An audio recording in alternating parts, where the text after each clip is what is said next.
What is going on, y'all? It is Fargassier. Hopefully, you're having a great and wonderful day out there in the wasteland, friends. Today, we're going to be talking about the top 5 camps that got submitted to our Discord, and we're also going to be talking about the future of the top 5. So, y'all sit back, relax, and let's talk about these camps. Now, folks might not have heard this information as of yet, but in 2025, the Top 5 series is actually going to be taken back over by the tyrannical Northern Goose themselves. That's right, friends. TNG is coming back to the Top 5 series, and I am so excited to have TNG back in charge of this camp series. I love looking at camps, and we actually have a plan in the future for doing some showcases where we can actually interview the builders on the PlayStation, Xbox, and PC. And I want to give a huge thanks to everyone who helped keep the Top 5 series alive. You see, I have a full-time job working in education, fixing printers and computers. I have a wife, I have 3 dogs, and my wife is wanting to talk about starting a family. So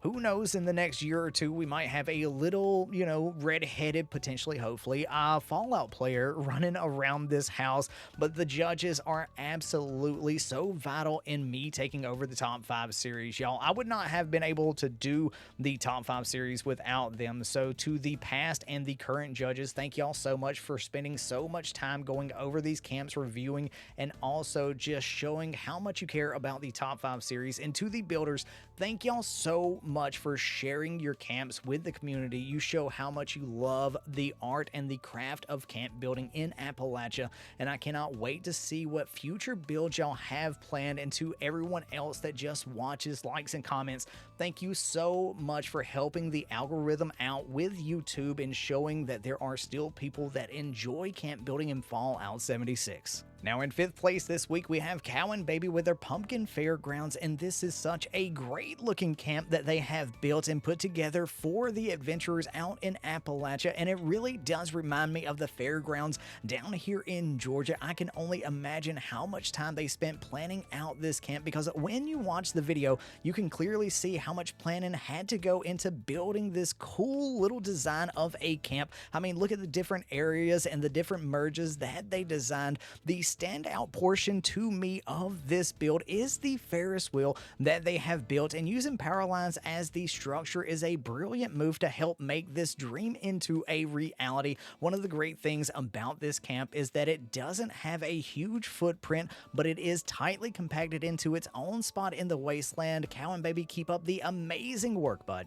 Now in 4th place this week, we have Chicken Bone with their In Good Company camp, and I do rather love the placement of this camp next to a river. And when I saw the name of the camp, I had a song pop into my head, and if you go over and watch the video, wouldn't you know it, that is the song that they used in this video. The fact that they have built the camp the way they did is something that I love, because to me, this is lore accurate to what folks would be building after making their way back to Appalachia. And I do love the way that they laid out this area of the camp, because it makes each little area feel like its own spot, and it has its own dedicated reason to be there. And I love how they have the location decorated and how they lit up the camp. Like I always tell folks, there is something special about camp videos that try to tell a story, and they have an instrumental song playing while their character picks on a banjo while we check out this camp. Chicken Bone, amazing storytelling, great looking camp, amazing design, bud. Keep up the great work.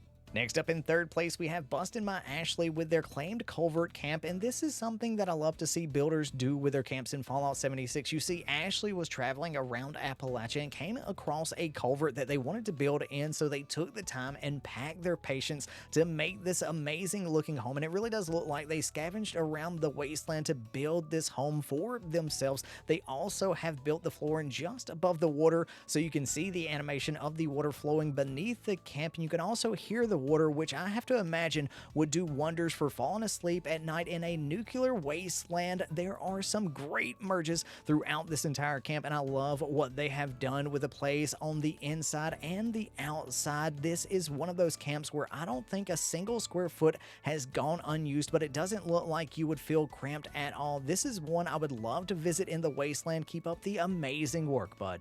Now in 2nd place this week, we have Moonlight Cowboy with their Horizon House. And you might be wondering, Gassy, why is it named the Horizon? Because it's overlooking the horizon. Yes, friends, they have built their camp inside of a pre-existing structure overlooking the wasteland. And you might think that this one looks familiar because it is. One of the judges a while back that we showcased their camp took this as a challenge to build a camp in the same location. And from the conversations that Bunny and I had, this spot is definitely one of those spots that is a pain to build in. The building itself is amazing on the difficulty factor of building a camp, but the inside looks absolutely awesome because of how Moonlight designed the exterior and the interior of the project. This quaint little modern camp in the sky is such a great thing to behold, and just like the other videos in the series, you should definitely check out the entire video to admire the work that they put into their craft. I can't show you everything on this video,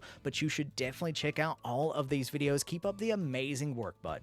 Now, before we get in here and talk about the #1 spot and the honorable mentions, I want to give a huge thanks to everyone who entered this week. We had 11 entries, and it really means the world to the team and I that y'all are helping keep the top 5 series alive and kicking. To those that submitted this week and did not place, y'all did an amazing job and should really keep up the great work because the team and I loved going through these submissions and admiring the hard work that y'all are putting into these builds. And speaking of the team, I want to give a huge shout out to Silver Bunny, Stabby, Yeah Bear, Ruby, and Fuzz Brain for doing so much for the top 5 series and helping be pillars in the Fallout 76 building community. Now, our first honorable mention is Coffee Ewok with their Outpost Ewok camp, and I love how Ewok has this place laid out. As I was watching this video, I got wrapped up in imagining trains coming by to restock supplies and make some deals as they travel through the wasteland. I love the decorations picked. They really do match the theme of this camp, and I don't know about you, but this camp really reminds me of Oberlin Station in Fallout 4. Ewok, keep up the great work, bud, and look forward to seeing what you build in the future. Next up in our honorable mentions section is Now I Am Become Death with their submarine camp, and the amount of creativity that they are showing off with this camp design is absolutely stunning because not only did they do some clever merges to build a submarine, but they also built a crane. And to me, the storytelling behind here, because they have the Nuka-Cola rockets that we just earned from the past alien event about to be loaded onto the submarine with that crane, I absolutely love the bit of storytelling like they're going off to do a mission. Absolutely great job, bud.